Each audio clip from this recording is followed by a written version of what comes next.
to a clean 3-0 victory over Even in Death. Just have one more game to finish out the series and finish out the weekend for both of these teams.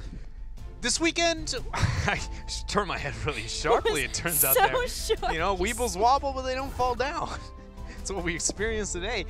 You know, this weekend we got some, this all apart too. It has only gotten more surprising, I feel like, the results. It did feel like we stabilized here on day number 3. Things have gone according to plan, but my goodness, it has been an absolute doozy. And I'm only wondering, what does week 5 have in store? I feel like we have enough locked down that it can't get that crazy. This is the peak. You know, we're going to plateau from here, but I feel like just somehow it's been so consistently crazy, it is naive for me to assume that it will die down. I can say that Tempo definitely needs this win to maintain their spot in standings, because next weekend they play Freedom, and Freedom have shown to be a difficult opponent for just about everybody. I really wish we could get Freedom versus Roll20, but we had that at the beginning of the part. This next battleground, though, for Game 3 may be the last. If Even in Death can't take a victory, instead of picking Sky Temple, they've chosen Tomb of the Spider Queen. What's up with that? I don't honestly know here. Even in Death, the fact that they are willing to walk away. And I mean, again, we started this series talking about their map priorities, that this is among their top 3, but it does seem strange to not go to their most successful map, their highest priority map, against Tempo Storm, a team that isn't necessarily known for their team fighting either. It seems to play to the strengths of EID and to the weaknesses of Tempo Storm enough to go into it, and they're not willing to take us there. I would say at this point, knowing that Tempo Storm has played Medivh on Tomb of the Spider Queen before, it's probably time for a Medivh ban. It's probably about darn time. I agree with you. Ariel's removed for Tempo Storm, not wanting to deal with any opportunity of those double supports. Oh, I mean, that's not true. It's still within the realm of possibilities. Ariel is not the staple, but it shows interest in the support realm. What do we see for EID? Do they end up going with themselves a Tassadar? Do they want to remove the Medivh? They go with the Medivh. Does leave Tassadar up now for Tempo Storm. Abathur too, but definitely not Tempo Storm's Abathur battleground of choice. Probably an Uther or a Rhaegar if we're going to see the double support from them. Rhaegar for the wave clear, Uther for just having the, you know, awesome double support synergy. What about Malthael here? Both of these teams have a lot of focus on him. Oh, but there's ETC too. Going with the ETC here, not into the Tassadar. Even though it is a map where Tassadar can get value out of that wave clear, I'm happy to see Tassadar not a staple as that first pick across the board. But it is surprising on a map like Tomb. Again, that's talking about when and when he shouldn't be. It's like when you can get value out of the wave clear, he really rises in power. So we'll see Even in Death want to pick it up. He's not a must-have by any means in the meta, but he's pretty darn good. If we don't... What's up? I was going to say, what is must-have for Even in Death here? I mean, I think a support is a must. Rhaegar for the wave clear if you want to play it safe. I do feel like they have to go in that direction with the Ariel ban on the side of Tempo. If they're going to put any concentration into those, I don't want to be bullied away into a tier 2 support in the current meta, because there aren't very good. The difference between tier 1 and tier 2 supports are far different than it's almost ever been. And because of that, I would like to see them try and avoid getting kind of shoved off into, again, those lower tiers. We'll see. With ECC already taken, I'm wondering if they feel like they need their warrior. Looks like no. Malthael Greymane. All right. Good damage set up for them there. See how much emphasis Tempo wants to go into that. Now, Even in Death not going to the supports if Tempo actually thinks it's worth the bans or not. What else? With the Malthael picked up, who do we want to see as the solo? Either Uther or Rhaegar, not as the solo, but for ETC. Can I get me a Leo? I mean, am I asking for a lot to just one Leoric in North America? Apparently it's too much. It's apparently. You had one, you had a Cure. Oh, you're right. And then you had a second, because Even in Death played it the next game. You're right, we did get 2. Can I get another one? Is that too much? Is that too much to ask for 3? Way too much. It's just the prevalence of him. How I mean, dare you? It seems that it's a little bit low, and you know, I'd just like to see him come out here in North America. Especially for Tempo, I feel like it's a prime position to be able to do that. You know, maybe flex a bit, 2 games up here over Even in Death. He used to accent this map, and I mean, he's still pretty darn good. Kaldor likes to talk about the damage reduction of Leoric, his capabilities there, and maybe want to reduce some damage of Malthael and Greymane, but not here, not today. Dahaka still for Fury and Rhaegar. Having that Rhaegar for the wave clear with ETC is going to be very, very effective. So already a very established 4-man, even though we only have 2 of them, and a dominant solo laner for Tempo, but it's into the Malthael, not as successful as you traditionally would see. So Even in Death's got to be thankful that at least they're winning 1/3 of the map Now they've got to find a way to recover into the laning situation. I'm going to be honest, I am a little bit timid on their ability to make up for their wave clear with the Rhaegar already consumed on the other side of the table. And the Greymane, he's decent in that wave clear avenue, but not enough. They need something else to make up for it. And I don't think going into the support nor any other traditional warriors are going to make up for that. We've seen Even in Death be willing to play Gul'dan on Tomb. And if they pick a Gul'dan with the Tormented Souls, we've seen what that can do in the past. Tormented Souls Horrify is it's a smidge awkward, you know. Not as awkward as Sound Barrier and Sanctification may be, but it's probably more awkward because Tormented Souls and they all just walk away. Whereas at least with Sanct, you're all clumped and you're beefy and healthy. It's just kind of like, whoops.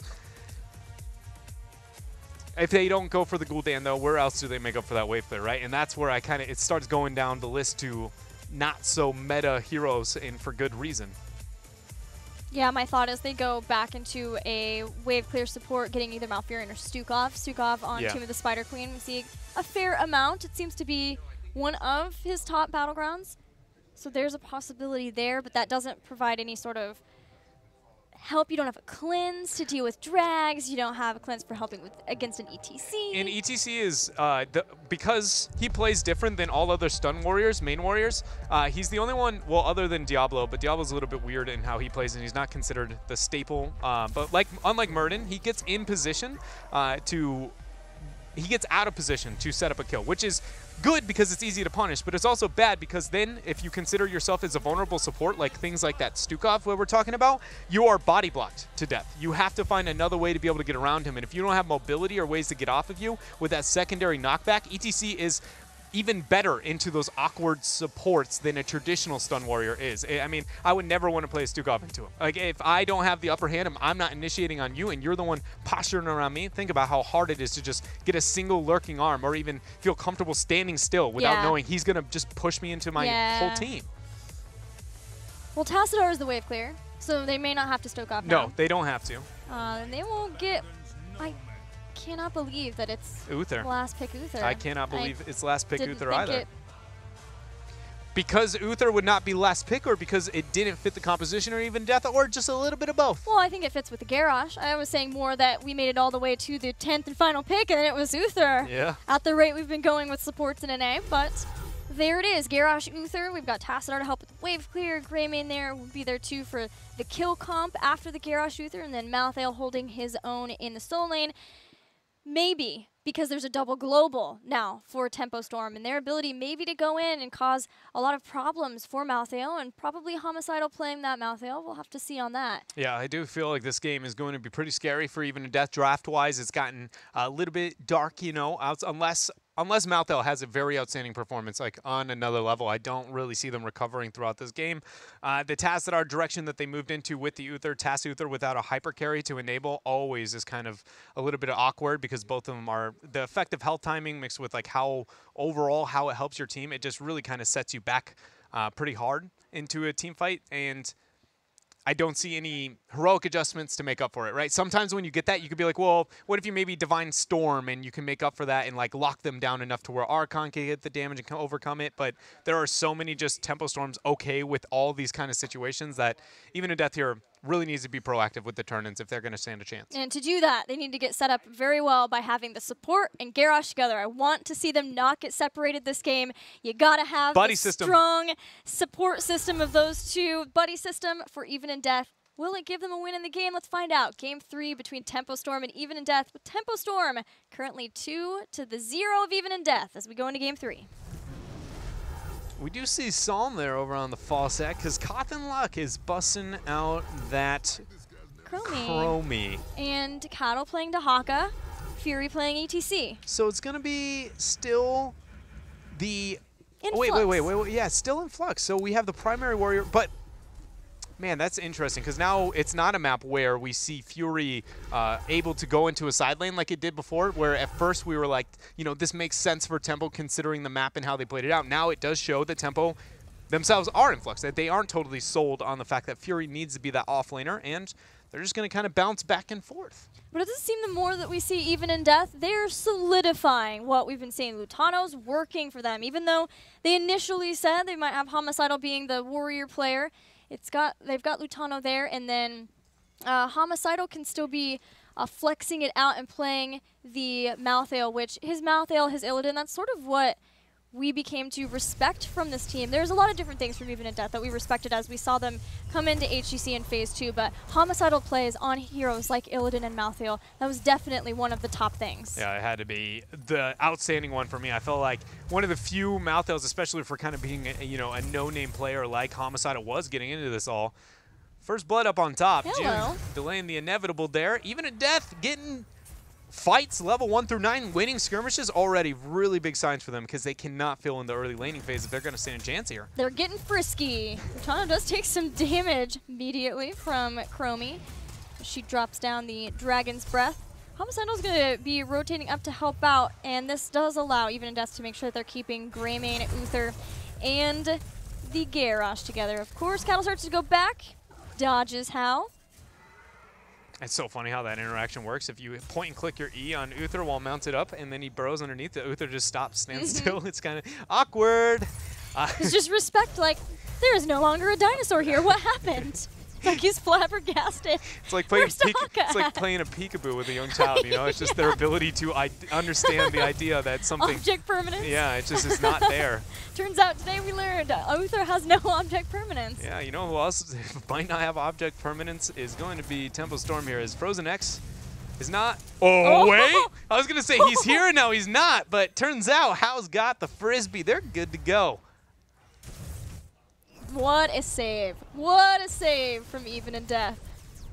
They can continue to keep up the aggression that they have. They've got Tassadar helping out Homicidal, but it's all about that Garrosh-Uther combination. They are losing out on some of the tower shots, some of the push that Tempo Storm has, so it's up to Even in Death to make sure that they are getting those picks so that they can get the first turn in and start snowballing from there. Yeah, they're doing a very good job so far. It's just, look at this cycling through mid as a 5-man. Very well done. Even getting themselves a Chromie kill. Tempo Storm here, already 2 deaths down. They are constantly split as a 4-man. They're losing structures, losing drain on ammos.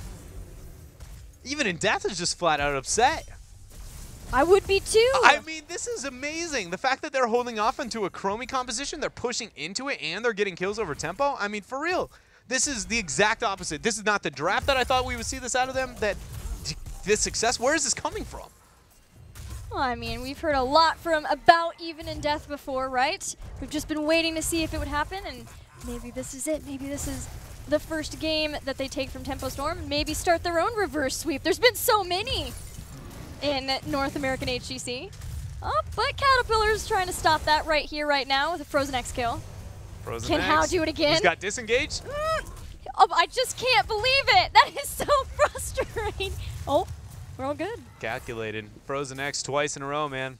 Got the understanding there of Greymane, the armor in the Worgen form. But we've got 44 gems turned in for Even in Death, and that is the biggest deal here. Tempo Storm can buy all the time in the world. As long as they don't lose gems, they're totally okay with this laning situation. Whereas Even in Death needs to not only secure themselves the turn-in, but they need to be getting a lot out of it. They have themselves, I mean, essentially a very poor sieging composition. Malthael, Uther, Garrosh, all terrible in that avenue. Whereas Tassadar, decent, and Greymane, pretty effective. Some of the concern, though, for Even in Death is if they get this really early, how much they can do with that when some of the waves have been pushed pretty well against them from Tempo Storm. Yeah. But as long as they don't lose any kills, like they don't get panicked and lose kills trying to get that turn in, they need to be, as you said, effective with it. Hello? Oh, that's we got a DC there. That makes a lot more sense. I was sitting there equally as questioned as you, but apparently nobody knows. There we go. Yeah, we figured it out. I was you like, figured it out pretty quick. I was just like, Sam, hello.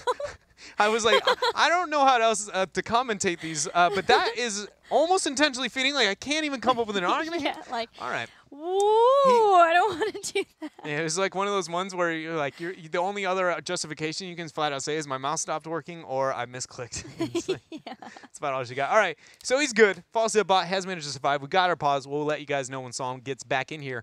But Even in Death, man, the fact that this game is even being slightly led by them is a huge story. And I think I've been talking about them getting the early turn, and you were talking about, you know, oh, wait a minute, what if they don't want to? To be honest, I would like to say I think it is better for them to hold off on the turn-in. I just don't know if they can get away with it. Sometimes when I do kind of give that what the team should be aiming for, it's more of like considering what their opponent and how good their opponent is, the best chances are to snowball a game into their favor, and that's why I feel like they're going to need that over tempo, because they do have poor siege, which traditionally, when you have bad siege, I would rely on the scaling of my minions or my heroics. One of those two is how I make up for it, because if my kit innately cannot get kills on you levels 1 through 9, which if I didn't get the turn-in, I probably can't, then that means I have to make up for it post 10 with my heroics and deter that turn-in. So, well, what we know off of the turn-in is that one of the 3 lanes is drained of ammo. So it's just how much they can get done with that, and if you turn in earlier on, it's harder to snowball because you don't have the gems to get the secondary turn-in. So yeah, it'd be really good, and they at least maybe get the experience spike so that they could continue to get some more kills while they have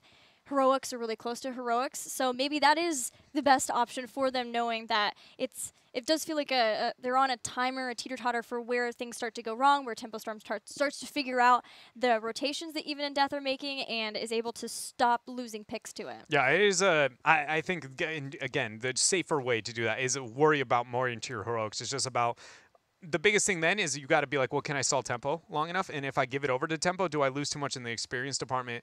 And if you don't have siege, you also don't defend. I mean, it just works both ways, right? Which is why macro has to be snowballed so much into your favor. So you either go, I take the web weavers and have less siege than my opponent, poor defense, and risk all that lack of XP to then wait for the miracle later, or you just snowball it at the gates. And again, take what you know you can get versus what you think you can get every time, because it is, again, you should never make a decision with the assumption your opponent will give you something. And that is why I say snowball the game as fast as you can. It is going to be the safer direction. But again, it would be in their best interest to get their 10s, and I just don't know if they can. Well, the defensive web weavers does provide an opportunity for them to get more picks with their Garrosh Uther.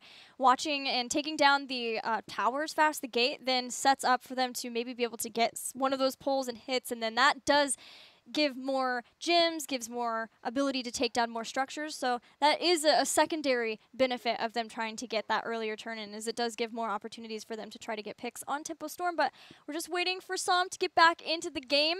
That Falstad death would have been really bad for Tempo Storm because he's carrying so many gems. Yeah, he's got 18 in his hands currently and had a few more. I'm just looking at some of the quest talents if we have anybody standing out too much. Everybody's kind of doing their own thing. Flash build just came online. Nobody's got anything outstanding here, so it's just waiting for the game to get back into it. And it is ready. Oh, that conveniently, we got it good to go. The Prophet Dread. I am Medivh.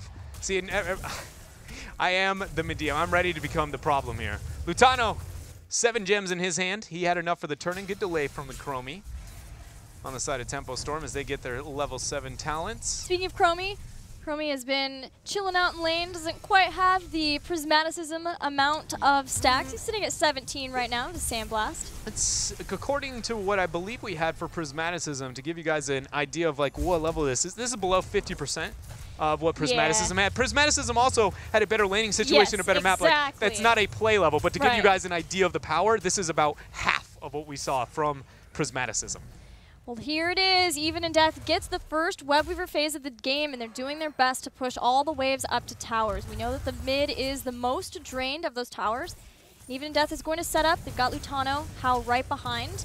See if they can get some picks on the members of Tempo Storm during this time. Hammer of Justice hits. It's Caterpillar there. He is fairly tanky, using his essence to heal back up. Really interesting choice that they decided to collapse up and towards top, and all of Tempo Storm managed to match them. This is a huge advantage for Even in Death here. This is a pretty poor decision making on the side of Tempo Storm to defend. The fact that they have pretty good anti-siege and that all of them had to answer towards top, it's a free push up on mid, and middle is the most effective lane on Tomb of the Spider Queen, which is why most teams go mid with the first Web Weaver phase. Gilly, this is, I mean, outstanding for Even in Death's odds in this game. This Web Weaver phase went from hopefully it's good to it is just dominating, and it maybe shouldn't have been. Yeah, mid was the one with the towers drained, so it was going to be the easiest to deal damage. Tempo Storm all going up, and then Even in Death just surreptitiously sending Tassadar and Malthael there. Now they find a Som, catch him out, and this is 31 gems. 31 gems. Nobody is in position at all for Tempo Storm to pick those up. Those are gone. And a full level behind, too. Gilly, this is a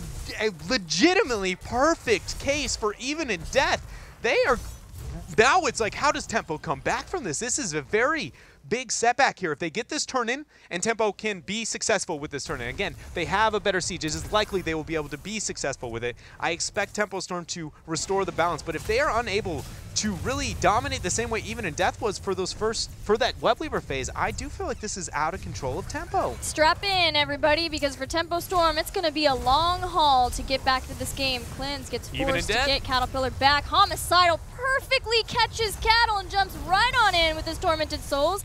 And the focus is Caterpillar and this Tahaka. 11 gems, not nearly as much as 31, but it still hurts Tempo Storm to lose over 40 gems before they can get heroic abilities. It should be noted, though, Even in Death did make a pretty big mistake by committing 4 heroics to that. Mainly 3 because of how long they are, or maybe 2.5 if you consider Garrosh in the short. But it is still a big setback. There is no reason to burn Tormented Souls and Archon for that kill.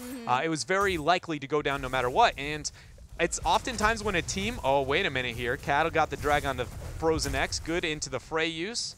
Lutano's not going to aggress any farther, but Fury might get the punishment now as they have their heroics. Power slide in. Yeah, used Indomitable. Now Fury's the one in trouble. Lutano will happily keep him here with the taunt. Frozen X follows up with the Cursed Bullet. He's dead. Fury dies to the tower. Wow, the plays. Lutano there. Talk about the veteran versus the new blood here in North America. The 1 versus 1 goes over to new blood. And right behind that, Red Webweavers for the second turn-in phase for Even in Death. We're seeing a lot more now, maybe why Even in Death chose this battleground, because this is a pretty early game for Even in Death.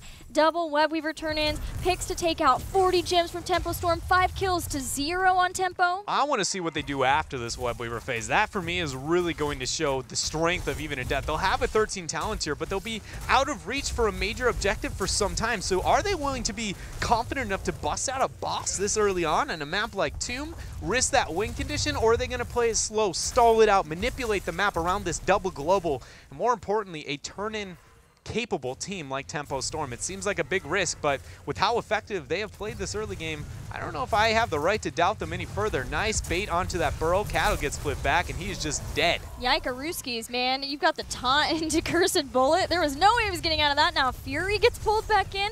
Even in Death is dominating over Tempo Storm in Game 3. They had some waffling, figuring out what they wanted to do after taking out the fort here in the top, but going back in, knowing they have kill pressure, knowing that they could bring down these keep towers. They've got 13 so far ahead. 2-level lead over Tempo Storm as the Webweaver falls. That was huge that Even in Death was able to take out that keep front wall while a member was dead, because if they stood around for a second longer, that was going to be a flight gust dream for Tempo Storm.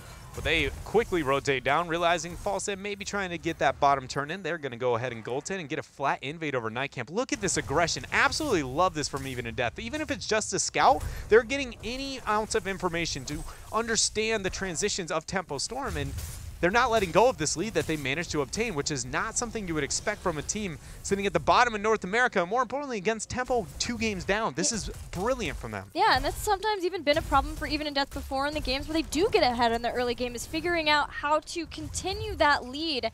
Now, they have lost a Webweaver phase. Tempo Storm finally manages to turn in gems to get the Webweavers, but taking down the fort in the bottom, there's no forts left for Tempo Storm. Not sets things up for Even in Death later in this game for more keep pressure with Mercenaries and for future Webweavers. And when it comes to how much Even in Death is able to get over these windows, hold up here, they're going to get a full flank. Lutano didn't hit the time trap, slowing, not throwing Sands, slowing Sands. That's what Coffin was doing, being scared away from Lutano. I'm going to throw out some Sands and I hope I don't die. Yeah, throwing out the Sands there. He did buy the peel though. Level 15 will be picked up for Even in Death, and Tempo needs to force a fight with these Webweavers. They're just kind of letting them be cleared. Here's the fight. Fury gets hit by the stun of Hao.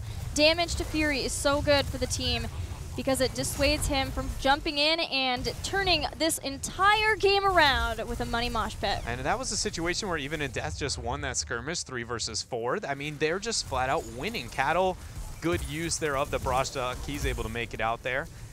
But Even in Death, or excuse me, but Tempo Storm just got that Webweaver phase. They know that this fight pre-16 is a must for themselves.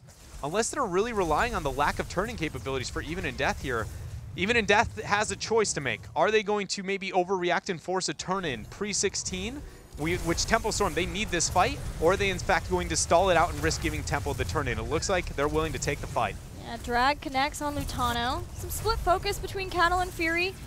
But even in death, pulling members back. As I say that, it's the pull Mosh. in on Divine Shield. But Garrosh was Divine Shielded from that. He just pulls him right out of it. Homicidal, though, does not survive. Tormented Souls out too late, and now Sandblast dropping down, getting a lot of damage. June is the focus. He is the first to drop. Gus comes out too late from Psalm. Tempo Storm losing their support sets this to an even trade, and now what was a very, very unfortunate circumstance for Even in Death is even footing. Fury's got to be cautious. He's at 14 to the 16 of Even in Death, but they really don't want to deal with another Even in Death turn-in. Cattle finds a drag on Lutano, but Lutano will say hello right back. That was the one window where Even in Death took a game-losing risk. I mean, that level of risk was colossal, and the fact that Tempo was unable to remain successful there, that at least they went even. That was all they had to do. And now they're going to get this Web Weaver phase with the 16 talent tier. No forts available after that beautiful punish and rotation at the 13 talent tier. And now we're going to see what Even in Death can do. This should be at least a half keep from them. And if they fail to be able to, it should be a full keep, but it's going to be a slow, I'm probably going to have to say this again, a slow How siege. slow, Dread? You know, but they're focusing up on top. Okay, at least prepping the wave. And this is exactly what I was talking about before. See how top and mid are applying pressure at the exact same time? This is a must for Even in Death. Oh, but they're going to go top. Yeah, that's where they did take the towers down. They really want to protect this Web Weaver. Slowing Sands. It's going to make life difficult for Even in Death as they push through and when they want to retreat after this. If Falstad gets them to 16, again, this is such a, easy kill potential if he just flies past and Gus. So members of Even in Death need to be very, very efficient here. Dahaka's actually sacrificed the experience. Tempo Storm is all in defending without the 16 talent tier. They're going to wait for trickle-down experience. There's nothing left here. Lutano gets pulled and Gus after that, and they've got the slowing Sands. It's all down to if Lutano can stay alive using his armor, using the Divine Shield. He didn't have double up, but he didn't need it. There goes the drop of Dragon's Breath, the shield. The shield, 40, 60, 75 armor. He's keeping himself alive. The mosh pit, the cleanse. Tempo Storm get the kill. There's the Ancestral and Homicidal. Wasted the Tormented Souls thanks to that mosh pit, but Even in Death, they find Fury. 30 gems down. Caterpillar will pick them up, but the slows from Tassadar are keeping him from retreating. Someone else has to get in for the gems, but it should not be Psalm. He is far too low. June, he's body blocked. Reaper's Mark, look at Homicidal. And he goes down. The punishment here. Tempo Storm still got some life in them. Cawthon flinging out the sand, throwing everything he's got. And does the keep? It does. It goes down. Even in Death's got to say mission complete. Maybe not how they expected to get there, but they got there. It was fairly slow. It took just about everything, but Even in Death takes down the first keep of the game. Now Tempo Storm has catapult pressure against them in the top lane. This is the second time Tempo Storm has been down a little bit in experience with the double global, and that they're willing to transfer everybody to the objective, to the moment of pressure, rather than getting the experience nor dealing with that middle Web Weaver.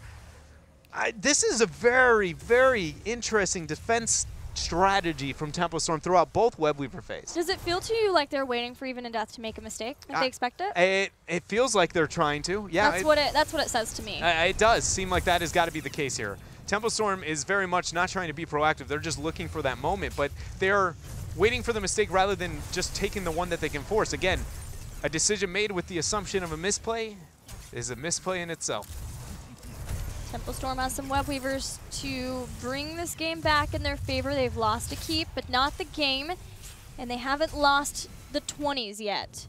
This is a moment for the fight, but Caterpillar is not the fight that he wanted. He has no adaptation either. June's there. Cleanse has got to be dropped.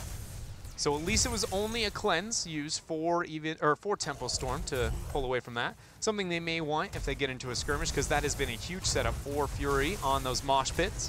Top port is saved. Bottom will not. It will go down. That gives some experience back to Tempo Storm, and they need it. They're still behind. They're still a level behind Even in Death, not being able to get any kills from this. They have to stay out here and look for an opportunity. They're going to stand around, wait for it. We also have to be careful for Even in Death's ability to defend this top fort. It's so very low that Tempo doesn't have to necessarily respect the HP. They can quickly move on past. Again, a major Gus play from Psalm is where I really feel like if Tempo is going to turn this game, it's going to be there. So how do they make it happen? 55 gems to the 41. but half a level away from 20. Even in death is going to have to take a fight before the 20 mark to stop these gems from being turned in. And by doing so, possibly risk this game. Power slide. Utano tosses in Caterpillar. Stun follow-up, Tunneling Claws. Mouthtail's getting a flank from down below. Homicidal, you know he wants the fight. They're making it work. They have not gotten their 20s yet. They haven't but gotten the gems. They haven't had to stop any turn-ins yet. It's just June who turns in 9. They're down a gem. They don't have enough gems yet. They're literally 1 gem away, so they don't have to be concerned. Even if they get the turn-in, they've got the 20. They made the miracle happen. They have stalled it out. Now they can zone off tempo. They get the double goaltend, and this is even a Death's game to lose. This is a huge power spike for them. How can they use it to their most effectiveness? They don't have the turn-in quite yet, but they have a lot of gems to that. It's just make sure they goaltend both and then abuse the 20 win.